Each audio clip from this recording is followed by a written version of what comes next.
ఎప్పుడూ యాక్టివ్గా ఉంటుంది. రెండు, ఆ గొలుసు యొక్క చివరి భాగం ఎక్కడ ఎలాడుతుంది? ఈ రెద 17 దగ్గర ఎలాడుతుంది. అది ఇది పనిచేస్తే చావులేదు, బాగుండేది. ఎందుకని? ఇది శక్తిని ఇస్తుంది.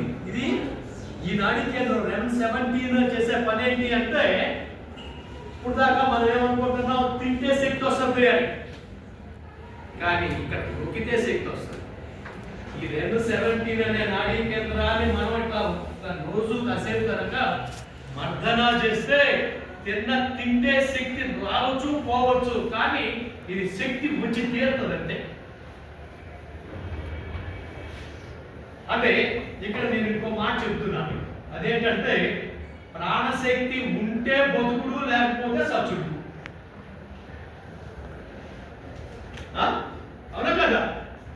ప్రాణశక్తి అంటే కదలిక, కదలిక ఉంది అంటే బతుకుడు, కదలిక లేదు అంటే చచ్చుడు. అమ్మయ్య, ఇప్పుడు అర్థమైంది కదా? 2